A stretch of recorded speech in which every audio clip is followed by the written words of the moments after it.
everybody, and welcome back to the Blossom Review. How are you? Today we're returning to the world of Japanese dramas with the lovely 119 Emergency Call, which aired in Japan from January to March 2025 on Fuji TV and has recently been made available internationally through Viki. If you haven't watched the show yet, don't worry, this review is spoiler free. So let me introduce you to 119 Emergency Call then. This is an 11 episode series that follows Kazuhara Yuki, played by an enchanting Seito Nana, a young woman who has just joined the Yokohama City Fire Department as a dispatcher. Her first mentor at the job is Kaneshita Mutsuo, played by the extraordinary Seto Koji, the squad's crankiest member. So we follow as Kazuhara, Kaneshita, and their colleagues at the Yokohama Fire Bureau Dispatch Center face all sorts of challenges in their daily lives. Relying on the strength of its excellent cast, 119 Emergency Call adapts the classic structure of police procedurals to portray the difficult but often forgotten work of emergency dispatchers. Episodic in nature, but using its characters' arcs as a solid backbone, the narrative blossoms throughout its 11-episode run, allowing us to respond, empathize, and root for our protagonists. Through a series of quick-paced, engaging events, 119 Emergency Call takes us to a dynamic, bustling universe that reminds us that, despite the hardships, we're gonna be okay. The charming Kazuhara brings us into her reality, allowing us to discover alongside her what it really takes to become an adept emergency dispatcher. She serves as a symbol of the very work she does. She is a link. 119 Emergency Call often describes emergency dispatchers as links because they bridge the gap between the public and the first responders. They connect people, and that's exactly what Kazuhara does throughout the series.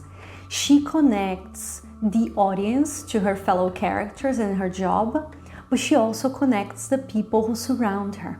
She's a persistent, passionate rookie whose sincerity affects and changes the squad that welcomed her. Her willingness to learn and to help others knows no bounds, and as she grows into a better version of herself, she encourages some of her peers to do the same. Through Kazuhara, we get to know her mentor, Kaneshita, and her fellow dispatchers Nijima, played by Mikami Ai, and Yogo, played by Ichinose Hayate. These characters are allowed to explore a series of internal and interpersonal conflicts that go beyond their job and involve their families, friends, and personal convictions.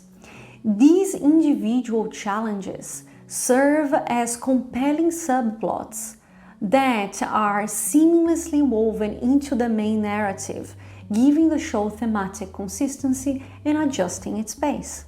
With the emergency calls they handle taking the foreground, 119 Emergency Call uses its episodic structure to cleverly reinforce character development in the background, while illustrating its themes and the characters' professional struggles. Regardless of their experience, Kazuhara and her squad make mistakes, waver, and feel completely helpless at times, but they have to keep going because there's always gonna be someone out there in need of assistance. They then learn to appreciate the uniqueness of each and every caller situation, to persevere despite the hurdles, and to trust their judgment. With every episode, we observe as our protagonists both drive and are influenced by the narrative, resulting in renewed selves that not only face the world with a different perspective, but are also capable of making more self-aware decisions. As we reach the end of their character arc, we realize that every single step these characters take in episode 11 represents the new individual, both in their personal and professional lives, that they have spent the last 10 episodes growing into. offering an extremely rewarding journey for us, the audience. Every single member of Kazuhara's squad is or grows into eventually an endearing character, and their dynamic gives the show another layer of warmth. Led by team leader Takachiho, played by the lovely Nakamura Yuri, and relying on the indispensable advice of legendary dispatcher Dojima, a wonderful performance by Sato Koichi, Kazuhara's squad fosters a healthy work environment in which they all support and rely on each other. The relationship between Kohai, so the juniors, and Senpai, the seniors, doesn't really have that toxic obsession with hierarchy that you often see. Instead, their relationship is marked by respect, admiration, and an equal willingness to exchange knowledge and experience. Team leader Takachiho also makes for a fantastic example of a responsible, empathetic manager who cares for her subordinates. She recognizes their talents, gives them space to grow, and always keeps an open line of communication with all of them. Despite their different personalities, Kazuhara's squad has the same motivation. They all want to help others. But that motivation comes with quite a few misconceptions, like I can help others on my own, or to help others I shouldn't need help myself, or I can save everybody. Slowly, Kazuhara and her squad dismantle these ideas, which then establish the show's main theme. No man or woman is an island.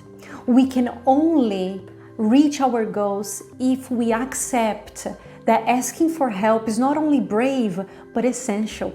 We can only succeed if we recognize the importance of learning from others and from experience. The human voice is used as a strong thematic motif in 119 Emergency Call, a tool through which characters learn how to ask for and offer assistance. The need for empathy, cooperation, and honesty beats behind every single event of this narrative, which encourages us to use our own voices, to connect with others, be kinder, and yes, openly ask for help when we need it. Technically, 119 Emergency Call makes for a fairly admirable achievement in television. Why? Because most episodes feel like bottle episodes. That is, bottle episodes is when an episode is recorded in just one or two sets, so you are confined to just one or two spaces, okay? This impression comes from the fact that we are often placed next to our dispatchers as they respond to all sorts of calls in their dispatch center. So we are often inside the dispatch center with our characters. We look at this world through the eyes, or better yet, the ears of our dispatchers. We can't see what's happening on the other side of the line, we can only hear it.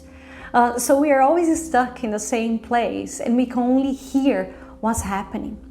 This artistic choice increases our sense of immersion, but it also allows us to truly understand, to truly appreciate the quagmires of such a job.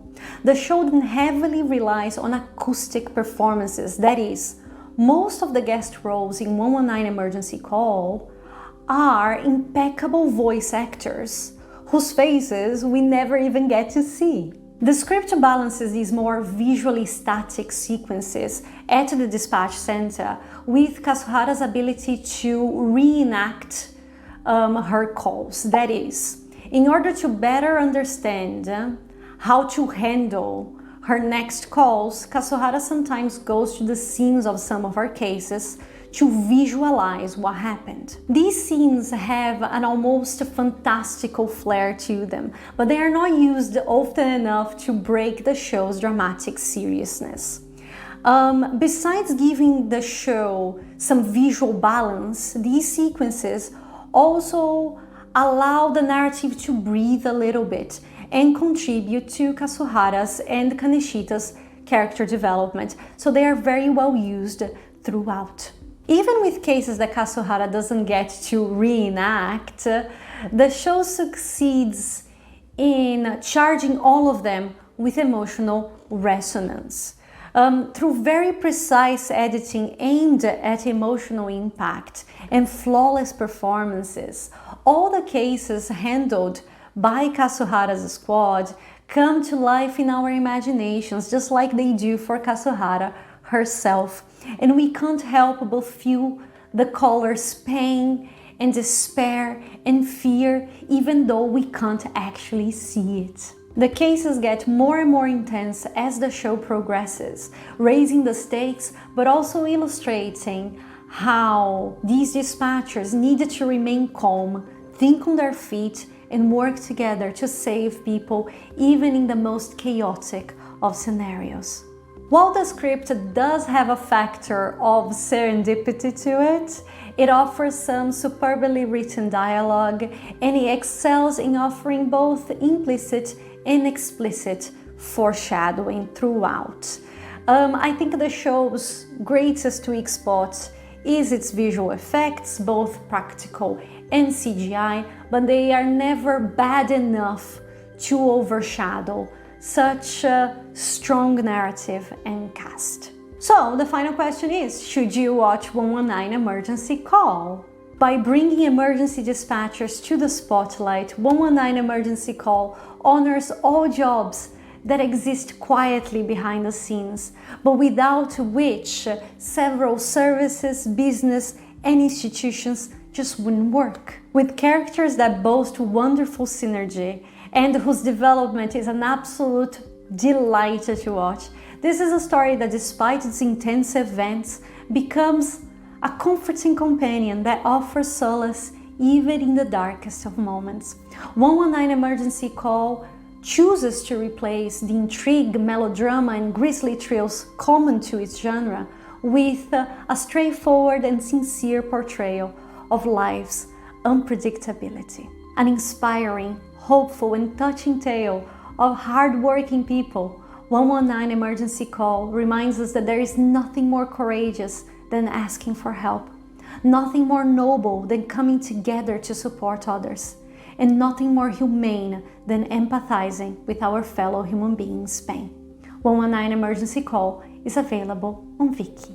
Quick reminder that this review is also available on the Blossom Review, so if you'd rather read this review, I'll leave a link in the description for you. And over on Substack this week, we are talking about International K-Drama Day. So International K-Drama Day is being celebrated on the 26th of September this year, and Viki is organizing a bunch of events and free dramas and promotions and offers that you can take part in. So I hope you stop by Substack to learn more about this fantastic initiative. Thank you so very much for being here, guys. I really hope that you like this video and you subscribe so I can see you here every week for a new review. Take very good care of yourself, and I'll see you very soon. Big kiss. Bye.